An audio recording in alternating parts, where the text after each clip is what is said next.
नमस्कार, मैं हूं आपके साथ अभिषेक भट्टाचार्य।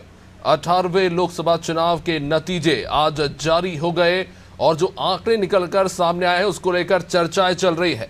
एक तरफ एनडीए 291-92 सीट पे तो दूसरी तरफ इंडिया गठबंधन 234 सीटों पर और अन्य के पास 17 सीटें।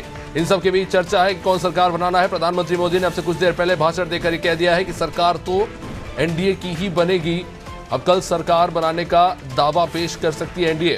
पीएम मोदी ने नीतीश और नायडू से फोन पर बात की, ऐसी जानकारी मिल रही है। राष्ट्रपति भवन में शपथ की तैयारियां शुरू हो चुकी है। कल दिल्ली में इंडिया गठबंधन की भी बड़ी बैठक है। सपा सहित सभी सहयोगी दल इसमें शामिल होने जा रहे हैं। इंडिया गठबंधन में तो एक तरफ इंडिया गठबंधन की बड़ी बैठक, दूसरी तरफ सरकार बनाने का दावा पेश करेगी एनडीए। और इन सबके बीच में चर्चा ये चल रही है कि क्या ये जो आंकड़ा है इसके साथ क्या कुछ उलटफेर हो सकता है। खासतौर से चर्चा है जेडीयू की और टीडीपी की।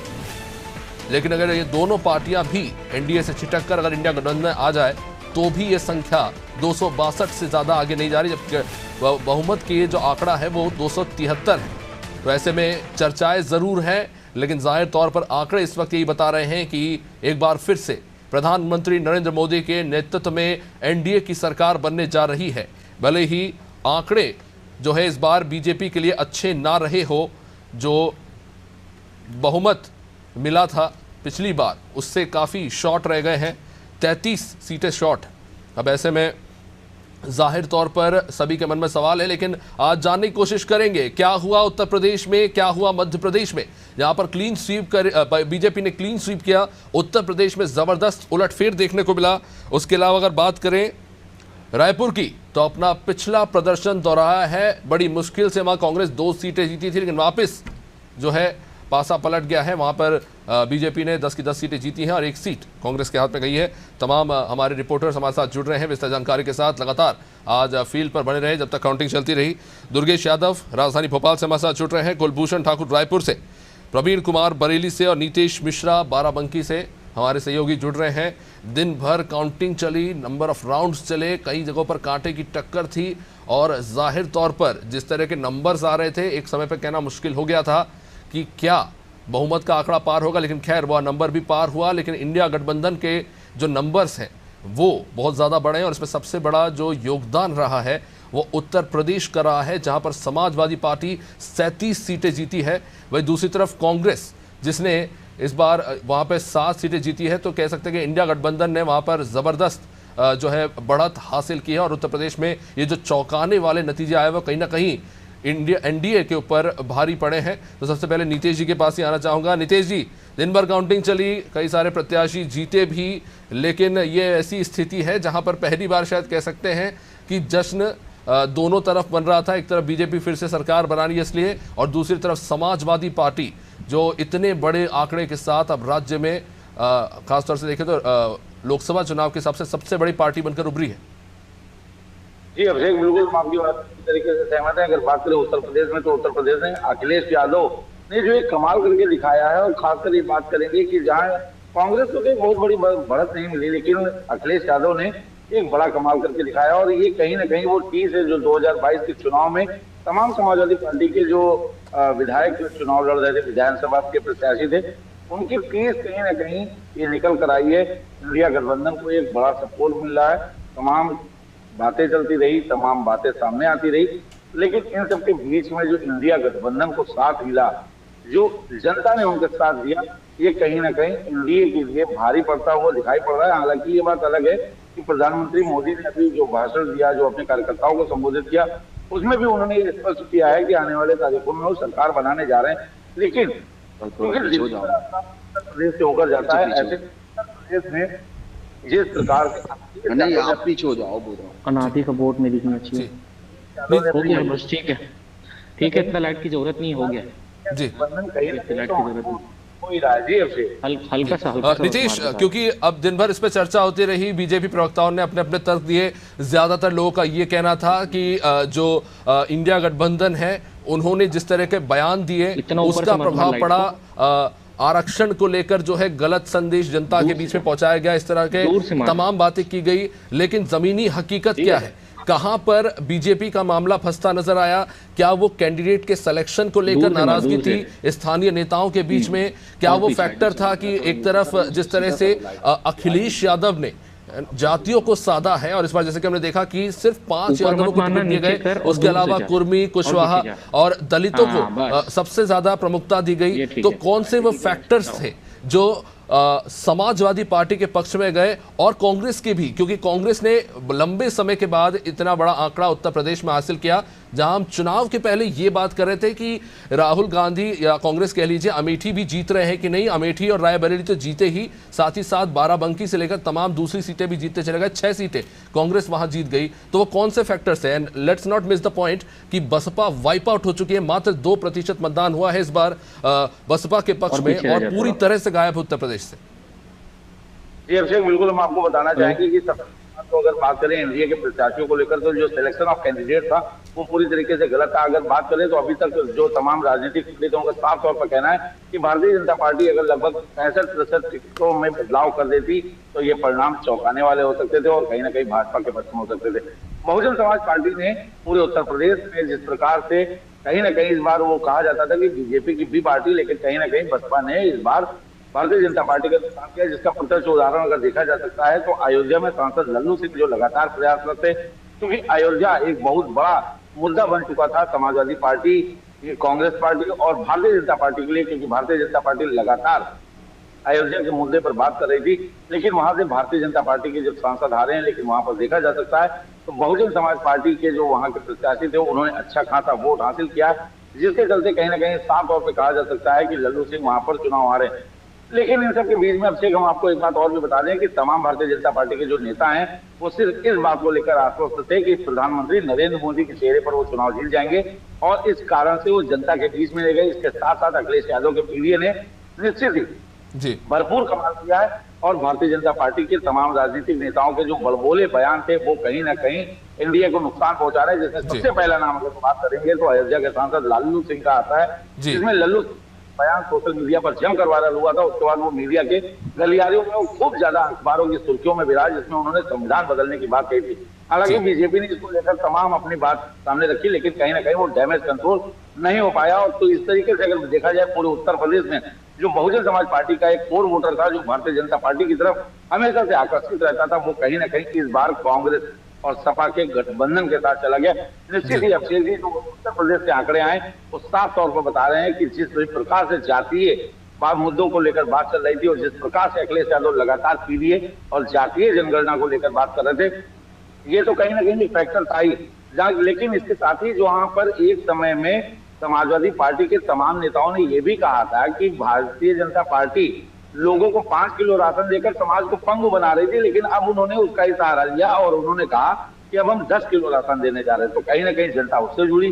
कांग्रेस ने जो महिलाओं को रुपए देने के वादे किए, गारंटी कार्ड दिए, तो वो कहीं ना कहीं पूरी राजनीति में प्रभावित दिख रहे हैं अभिषेक जी। और यही परिणाम है जो भारतीय जनता पार्टी लगातार इतने दिनों से 10 सालों से लगातार निश्चित उस पर गारंटीज पे भी जरूर आएंगे। नीतीश आप बने रहे हमारे साथ। दुर्गेश यादव हमारे साथ राजधानी भोपाल से जुड़े हुए हैं। दुर्गेश, लगातार हम देखते आ रहे हैं 1980 से कि मध्य प्रदेश में लोकसभा की सीटों पर किस तरह का दबदबा जो है बीजेपी कर रहा है, लेकिन कुछ सीटें अगर हम बात करें 2014 की तो गुना और छिंदवाड़ा ऐसी सीट थी जो बीजेपी नहीं जीत पाई।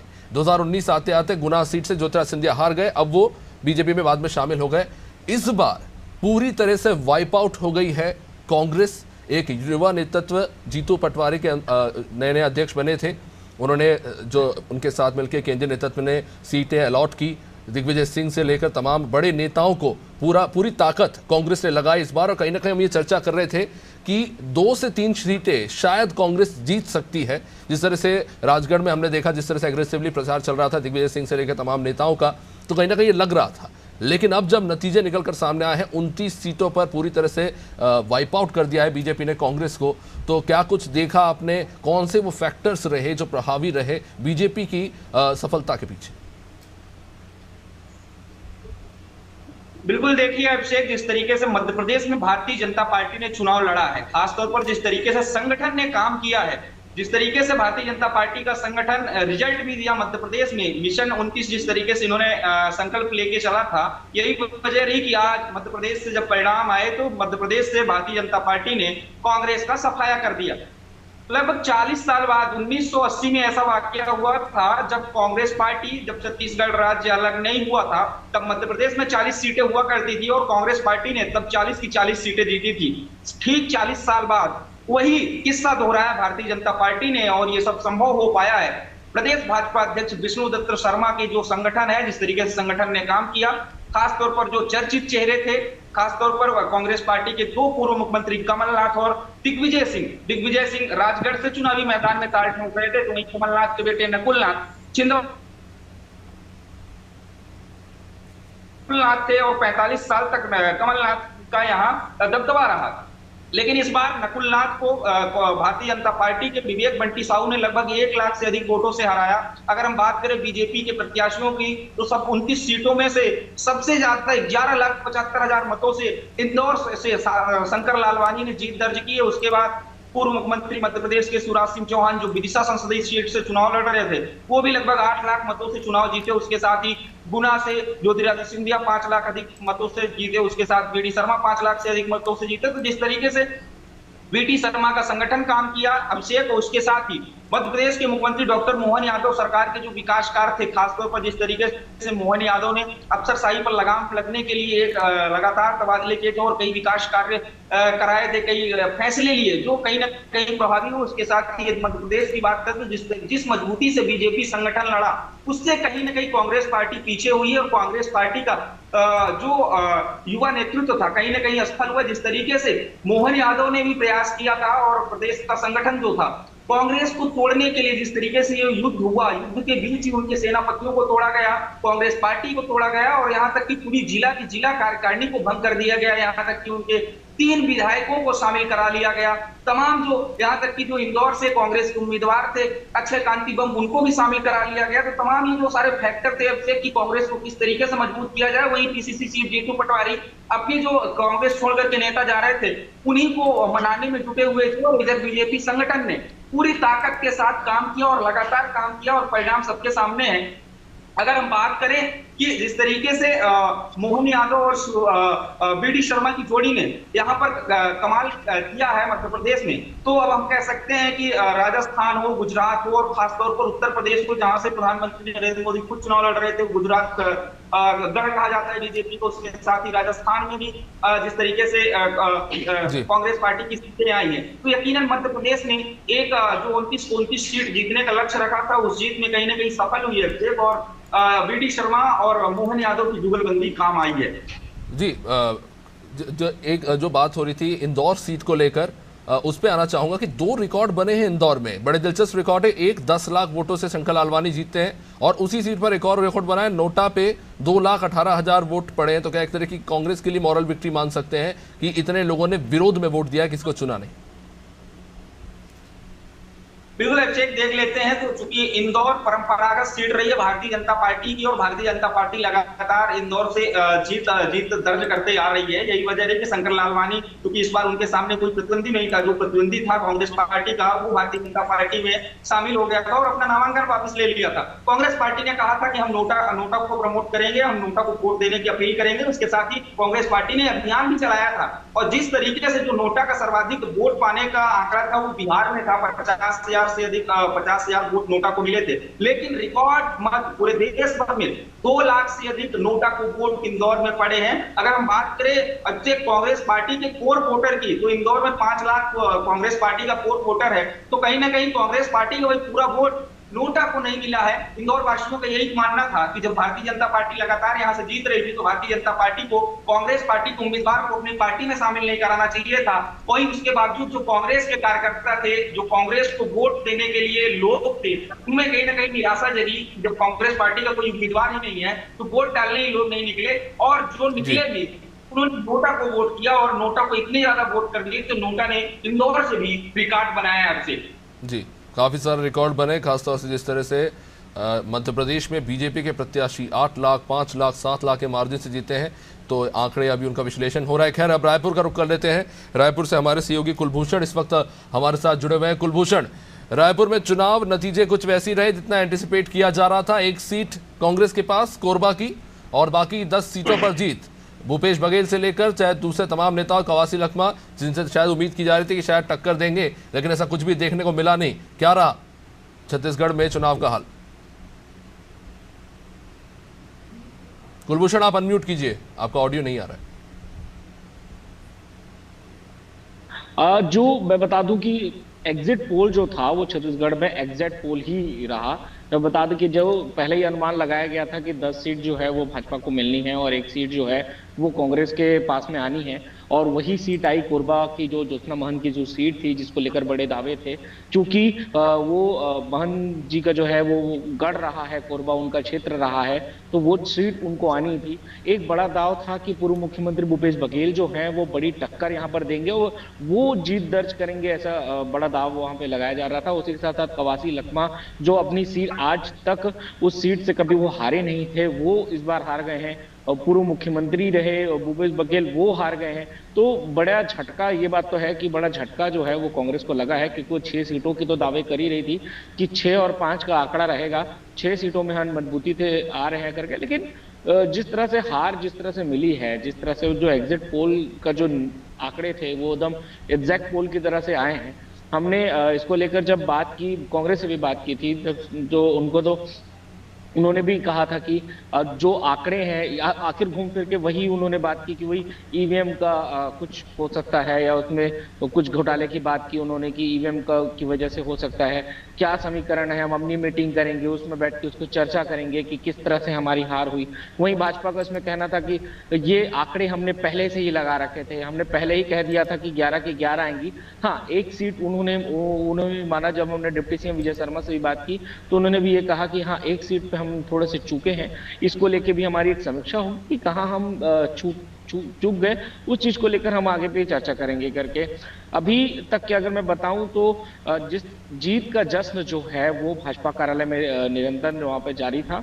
अभी भी जो बृजमोहन अग्रवाल हैं जो रायपुर से जीते हैं बड़े मतों से, करीब 5 लाख से अधिक वोटों से वो जीते हैं, तो वो बड़े मत से वहां से जीत के अभी आए हैं। उनके जुलूस यहाँ पर निकली, यहाँ पर उन्होंने जिस तरह से रैलियां यहाँ पर निकालते हुए आए, पूरे कार्यकर्ता उनके साथ शामिल थे, तीनों विधायक उनके साथ शामिल थे, सभी लोग उनके साथ एक बड़ी रैली के साथ उस मुख्यमंत्री से मिलने भी पहुंचे हुए थे। उनसे भी तमाम तरह से बातें हुई, उनसे भी बात की। उन्होंने भी यही कहा कि उन्होंने पहले ही कहा था कि इस बार जो जीत है वो हमारी बननी है, तीसरी बार सरकार हमारी आनी है। 400 पार वो नहीं जा पाए, लेकिन एक बड़ा जीत का दाव है। और ये होगा कि जवाहरलाल नेहरू के बाद ये पहली बार होगा कि कोई पार्टी तीसरी बार केंद्र में सरकार बनाने जा रही है, और इसको लेकर वो काफी खुश है। निश्चित रूप से बरेली से हमारे सहयोगी प्रवीण बने हुए हैं, बहुत बहुत शुक्रिया कुलभूषण। प्रवीण, बरेली में जाहिर तौर पर जीत हुई है बीजेपी की, लेकिन कह सकते हैं कि उत्तर प्रदेश से जो आंकड़े निकलकर सामने आए वो ज़्यादा समाजवादी पार्टी के पक्ष में रहा, और इसने कहीं ना कहीं उत्तर प्रदेश में बीजेपी को चिंता में डाल दिया है। देखिए, अगर बरेली की अगर बात करते हैं तो बरेली में भारतीय जनता पार्टी का गढ़ माना जाता है, और बुंदेलखंड में 5 सीटें आती हैं भारतीय जनता पार्टी के। मगर जिस तरीके से भारतीय जनता पार्टी की 5 जो सीटों का दावा किया करा था, जीत का नरेंद्र मोदी आए थे यहाँ, जिस तरीके से सभाएं करी थी, तो कहीं ना कहीं जीत का जो दावा किया गया था, 400 पार का नारा दिया गया था, वो कहीं ना कहीं अब कारगर नहीं दिखाया बरेली में। छत्रपाल गंगवार की अगर बात करते हैं तो छत्रपाल गंगवार ने जिस तरीके से शिकस्त दी है प्रवीण सिंह एरन को, कहीं ना कहीं 34,000 के वोट के आसपास जो आज उसकी जीत हुई है। अगर आंवला विधानसभा की मैं बात करता तो आंवला विधानसभा में लगातार 2 बार के सांसद जो रहे बीजेपी भारतीय जनता पार्टी से, उनको मैदान में आबिद अली भी थे। अगर बसपा की बात करते हैं, बसपा आबिद अली भी वहां से इन्होंने हारे हैं। हालांकि नीरज गौरे की बात करते हैं तो समाजवादी पार्टी से नीरज गौरे ने 2 बार के लगातार जो सांसद धर्मेंद्र कश्यप रहे उनको भी करारी शिकस्त दी है। खुद प्रधानमंत्री नरेंद्र मोदी धर्मेंद्र कश्यप के चुनाव प्रचार के लिए यहाँ बरेली पहुंचे, तो कहीं ना कहीं जो चुनाव प्रचार जो प्रधानमंत्री ने नरेंद्र मोदी के करा था धर्मेंद्र कश्यप के पक्ष में, तो कहीं ना कहीं वो कारगर सिद्ध दिखा अभिषेक जी। लेकिन अगर बात करें आम जनता की, क्योंकि कहीं ना कहीं ये माना जा रहा था कि साइलेंट वोटर्स जो हैं एक बड़ा प्रभाव डाल सकते हैं, तो सवाल ये है कि एक तरफ जहां हम देख रहे हैं इंडिया गठबंधन बात कर रहा था बेरोजगारी को लेकर, बात हो रही थी आरक्षण को लेकर और तमाम ऐसे दूसरे मुद्दे रखे गए जन सरोकार के, वही दूसरी तरफ जो सबसे स्ट्रांग पॉइंट है बीजेपी का कि वो पीएम आवास योजना की बात करते हैं, हर घर में नल जल पहुंचाने की, खासतौर से ग्रामीण क्षेत्र जहां पे हैं, जहां पर आपसे पहले तक लोग पूरी तरह से हैंडपंप पे डिपेंड होते थे या फिर दूर दराज से पानी लेते हैं, उनके लिए पानी की व्यवस्था से लेके उनके लिए आवास की व्यवस्था हो, उनके लिए अनाज की व्यवस्था हो, ये तमाम मुद्दे बीजेपी की तरफ से भी रखे गए। लेकिन इन सब के बावजूद जो पीडीए का नारा अखिलेश यादव ने दिया था वो उनके फेवर में जाता नजर आया। तो पिछड़े दलित अल्पसंख्यक तो वैसे ही माना जा रहा था कि वो जाएंगे ही समाजवादी पार्टी के साथ या बीएसपी के साथ, लेकिन पिछड़े और जो दलित है वो छिटक गए। इसके पीछे क्या कारण दिख रहा है?